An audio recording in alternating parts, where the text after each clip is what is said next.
वाटतं या घरात फक्त हरीशलाच देवाने गुन्हेगारी प्रवृत्तीचं बनवले. मी आई आई असं वागेल असा विश्वासच नव्हता. कसं काय वागते ही आई, काय कळत नाही.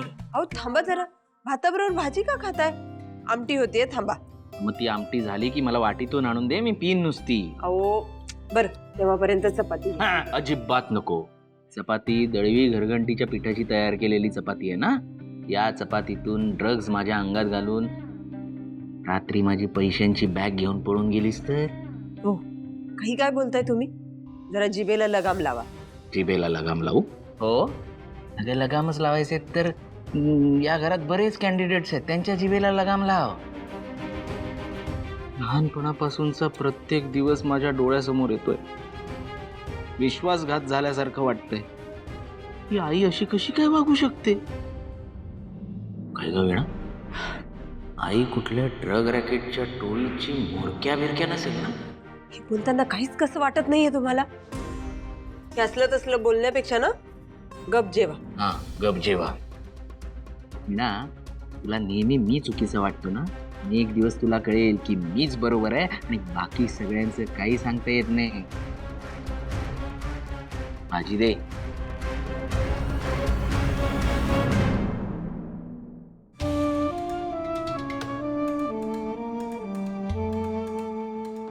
तुम्ही इथे काय उभे आहात?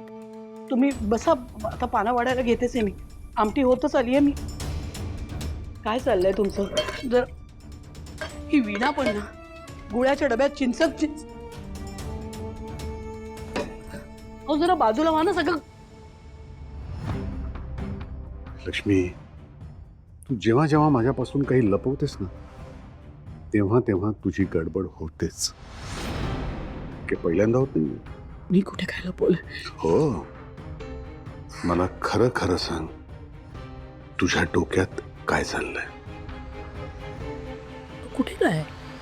लक्ष्मी, मगाशी तू सगळ्यांसमोर सांगितलंस खरं की तू हरीशला सामील आहेस, पण मला माहिती आहे तुझ्या डोक्यात काहीतरी वेगळं शिजतंय.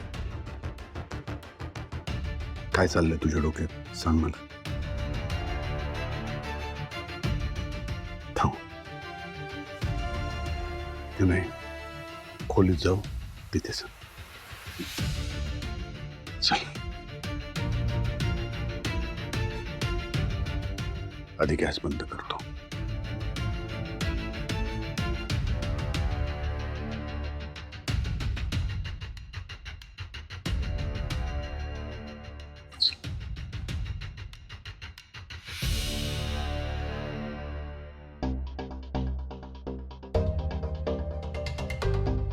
बोल लक्ष्मी, काय तुझ्या मनात? आधी तर मला माफ करा की तुमच्याशी सल्लामसलत न करता निर्णय घेतला. अहो पण खरंच सांगते, हरीश पुन्हा चुकलाय लक्षात आल्यावर फार खचून गेल्यासारखं वाटलं. पण मला लक्षात आलं कुटुंबावर खूप मोठं संकट येईल. आता खचून चालणार नाही. मी काहीतरी ठरवलंय. नक्की यात थोडी जोखीम आहे, पण तुम्ही मला शब्द द्या की तुम्ही मला थांबवणार नाही. लक्ष्मी, मला सांग, तुला कधीतरी मी थांबवलंय? बोल. माझ्या डोक्यात एक युक्ती आहे, पण त्यासाठी ना आपल्याला सिद्धूची मदत घ्यावी लागणार आहे. चालेल ना?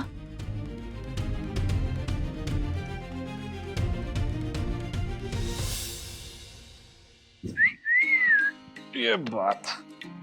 अरे नाही, असं नसतं ते, उलटा खर्च. सिद्धिराज, याआधी कधी कपड्यांच्या घड्या घातल्यात का हो तुम्ही? नाही, पण घडी घातलेले कपडे अंगात घातले तर. मग आता कशाला घालताय? मी घालीन नंतर. अरे असं कसं? घरात धर्मशाळासारखं राहायचं नसेल, घराला घर पण आणायचं असेल तर घरातल्या प्रत्येक माणसाने काम केलंच पाहिजे, असं कोणतरी म्हणालं होतं मला. मला माहितीये, मीच म्हणाले होते मगाशी असं. पण म्हणून लगेच काय न येणारी पण कामं करायला हवीत असं काही नाही. द्या, मी करते. अरे अहो, साधी शर्टची घडी नाही घालता आली तुम्हाला, साडीची कधी घालणार? पण मी शिकायला तयार आहे ना. एक काम कर, तू शिकव मला कसं घालायची घडी. अहो, बरं शिकवते. काय करायचं सांग. थांबा थांबा थांबा, हे बघा बरोबर. साडीचं एक टोक धरा डन आणि त्याबरोबर हे दुसरं. डन. थोडं मागे जा. हो.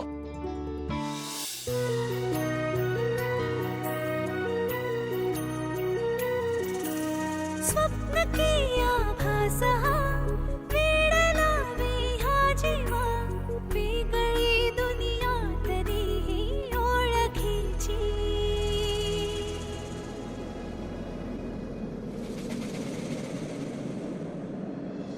तू हवीशी मला तू हवीशी आज कळले तुला तू हवीशी भास सारे कालचे आज ते झाले खरे तरी का हुरहुर वाटे आपुलीशी तू हवीशी मला तू हवीशी आज कळले तुला तू हवीशी.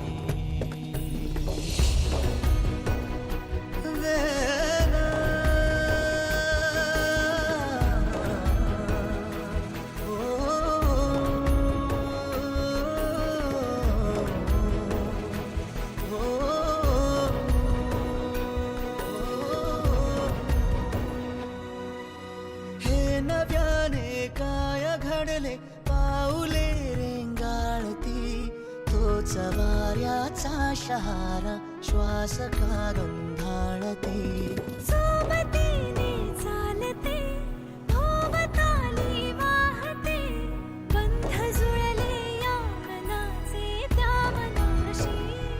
हो तू हवीशी मला तू हवीशी आज कळले तुला तू हवीशी.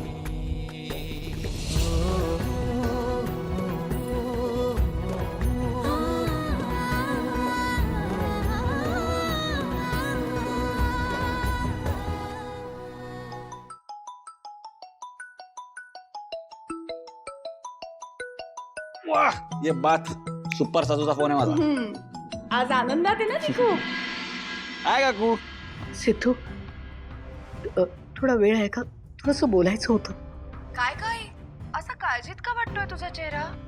काय सांगू, संकट संपतच नाही.